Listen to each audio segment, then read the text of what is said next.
नमस्कार दोस्तों, स्वागत है आपका मेरे चैनल कॉमिक्स लाइफ में।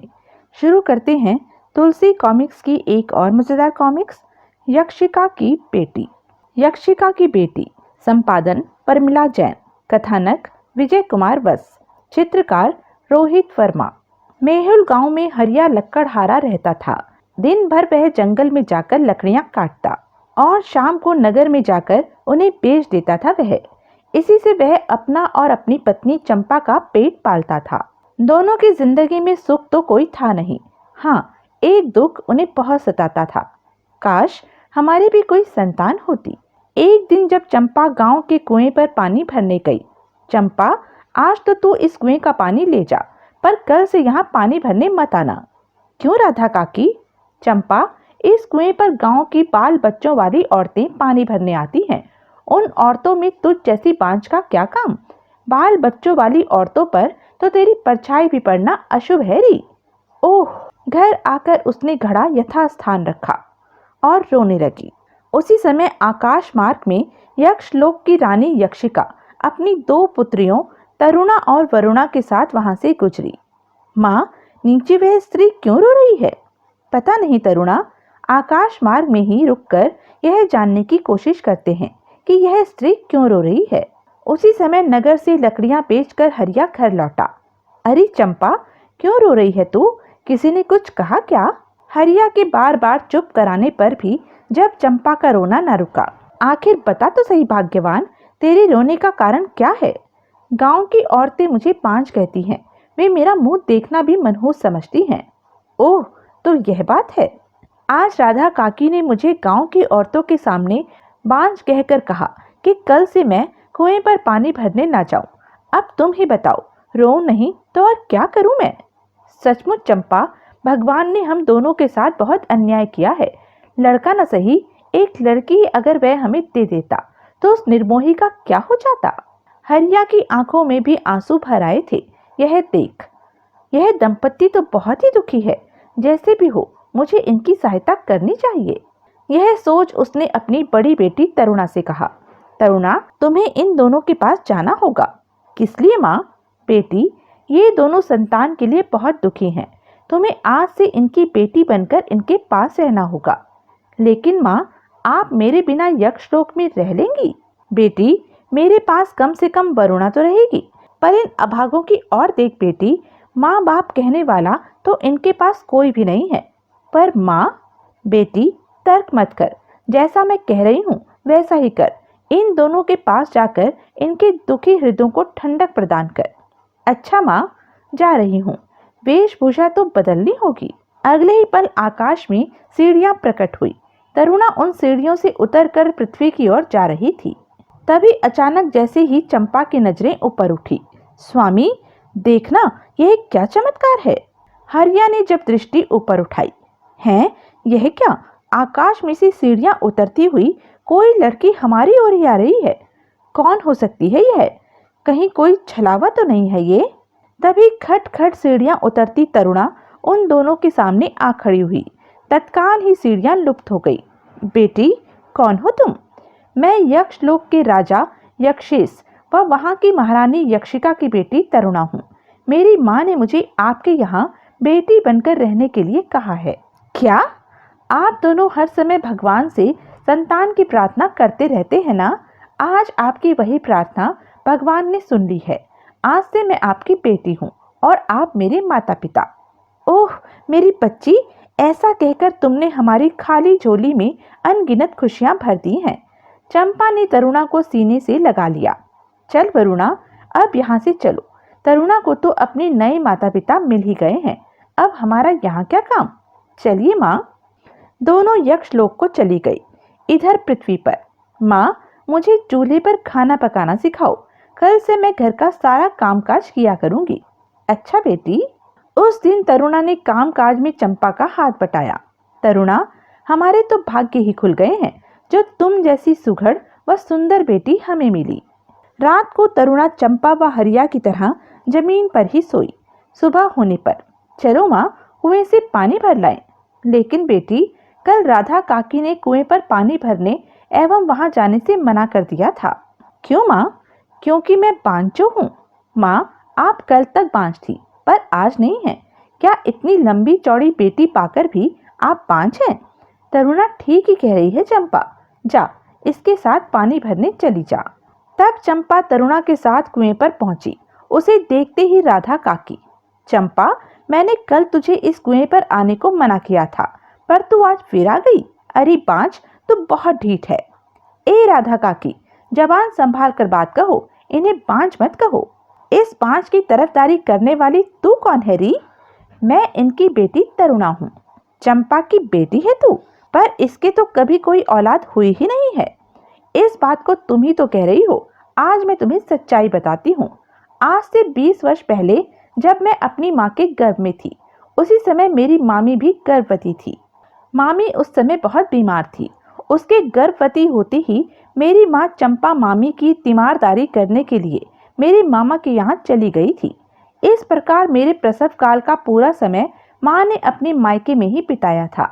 उचित समय पर माँ ने मुझे और मेरी मामी ने एक लड़के को जन्म दिया था। लड़का पैदा होते ही मर गया था। मामी लड़के के मरने की बात सुनकर खूब रोई थी।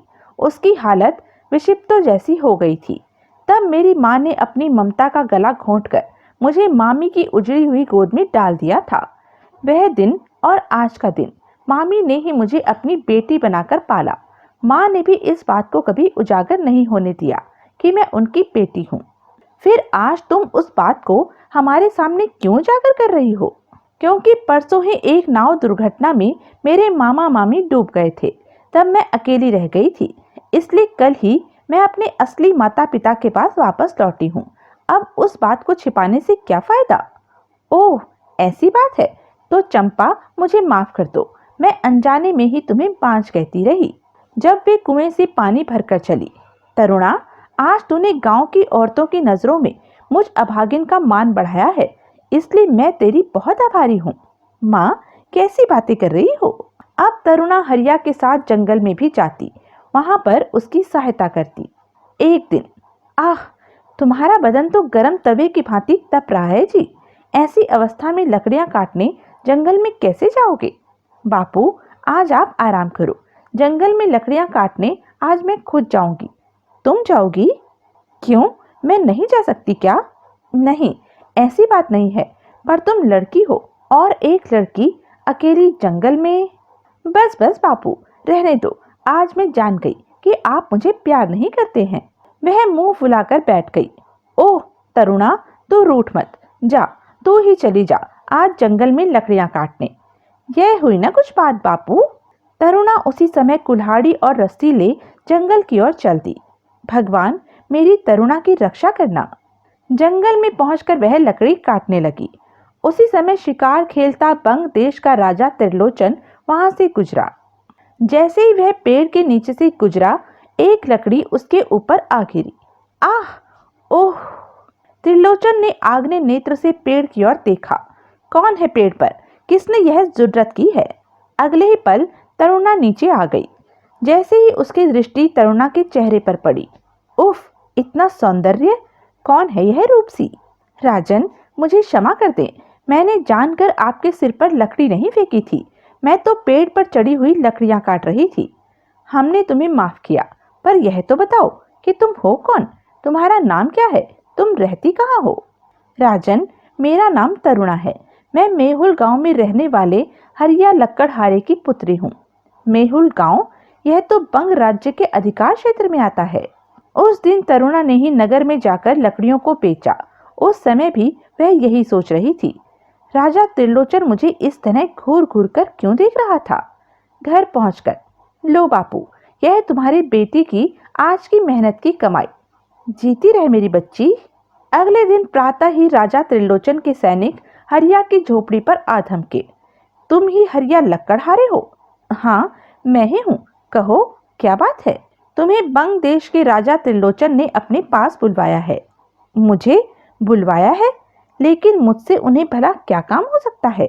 कुछ सोचकर, ठीक है, मैं तुम्हारे साथ चलता हूँ। कुछ देर बाद ही हरिया सैनिकों के साथ चल दिया। बंग देश के महल में पहुंचने पर, आओ हरिया, तुम्हारा स्वागत है। राजा त्रिलोचन मुझ जैसे अति साधारण आदमी से इस प्रकार आदर से क्यों बोल रहे हैं? हरिया हाथ जोड़कर त्रिलोचन के सामने खड़ा हो गया। हरिया, यहाँ खड़े न होकर हमारे पास बैठो। सकुचाता हरिया त्रिलोचन के समीप बैठ गया। आज्ञा कीजिए महाराज, मुझ नाचीज को कैसे याद किया? हरिया, तुम्हारे पास एक नायाब हीरा है। मैं उस नायाब हीरे को अपने महल की शोभा बनाना चाहता हूँ। मैं कुछ समझा नहीं महाराज। तो सुनो, तुम्हारे पास जो नायाब हीरा है उसका नाम है तरुणा। तरुणा मेरी बेटी? हाँ, तुम्हारी बेटी तरुणा। मैं तुम्हारी बेटी से ब्याह करना चाहता हूँ। क्या? क्यों? क्या मुझ में कोई कमी है? क्या मैं तुम्हारी बेटी के योग्य नहीं हूँ? नहीं नहीं, ऐसी बात नहीं है। पर कहाँ आप और कहाँ मैं? यह विवाह कैसे हो सकता है भला? इसकी चिंता तुम न करो। तुम्हारे हाँ कहने भर की देर है। बाकी का सारा प्रबंध हमारी ओर से हो जाएगा। बोलो, मंजूर? महाराज, मैं तो इस प्रस्ताव से ही अचंभित हूँ अभी तक। मुझे इस विषय में सोचने को कुछ समय तो दीजिए। ठीक है, मैं तुम्हें एक दिन का वक्त देता हूँ, पर इतना जान लो, एक दिन बाद भी तुम्हारे मुंह से इस संबंध में हाँ ही निकलनी चाहिए, वरना मैं तुम्हारा पूरा परिवार कोल्हू में पिलवा दूंगा। जी महाराज। ठीक है, अब तुम जा सकते हो। जब हरिया घर पहुंचा, महाराज ने आपको महल में क्यों बुलवाया था जी? क्या बताऊं चंपा, कुछ कहते नहीं बन रहा है। वह बूढ़ा काना खूसट राजा हमारी फूल सी बेटी तरुणा के साथ ब्याह करना चाहता है। क्या? चंपा बहुत देर तक सकते की सी हालत में बैठी रही। तत्पश्चात, क्या आप इस विवाह की स्वीकृति दे देंगे? तुम तरुणा को बुलाओ, मैं उससे ही इस विषय में जानना चाहता हूँ। थोड़ी देर बाद, तरुणा बेटी, बंग देश का राजा त्रिलोचन तुमसे विवाह करना चाहता है, तुम्हारी क्या राय है? तो कल वह काना इसलिए मुझे घूर घूर कर देख रहा था। तरुणा को सोच में पड़ी देख, तरुणा, तुमने मेरी बात का जवाब नहीं दिया। क्या जवाब दूं बापू? यह विवाह तो हो ही नहीं सकता। क्यों बेटी? माँ, मेरी माँ ने मुझे आपके पास भेजा था और फिर मैं यक्ष प्रदेश की हूँ। एक यक्षिणी का धरती के किसी पुरुष के साथ विवाह हो ही नहीं सकता, ऐसी यक्ष प्रदेश की नीति है। ओह ठीक है, तब मैं राजा त्रिलोचन को जाकर इस बारे में बता आता हूँ। हाँ, यह ठीक रहेगा। हरिया उसी समय महल में पहुंचा। कहो हरिया, इतनी जल्दी कैसे वापस लौट आए? महाराज, तरुणा इस विवाह से इनकार करती है। क्या कहा? इनकार करती है? क्यों? महाराज, मैं आपको एक बात बताना भूल गया था। दरअसल तरुणा मेरी सगी बेटी नहीं है। क्या कह रहे हो? महाराज, वह यक्ष प्रदेश की राजकुमारी तरुणा है। तो वह तुम्हारी बेटी बनकर तुम्हारे घर में क्यों रह रही है? यह एक लंबी कहानी है महाराज, फिर भी मैं आपको बताता हूँ। हरिया ने विस्तार पूर्वक त्रिलोचन को सारी सच्चाई बता डाली। इसने महाराज, यक्ष प्रदेश की रीति रिवाजों के अनुसार तरुणा का विवाह धरती के किसी पुरुष के साथ नहीं हो सकता।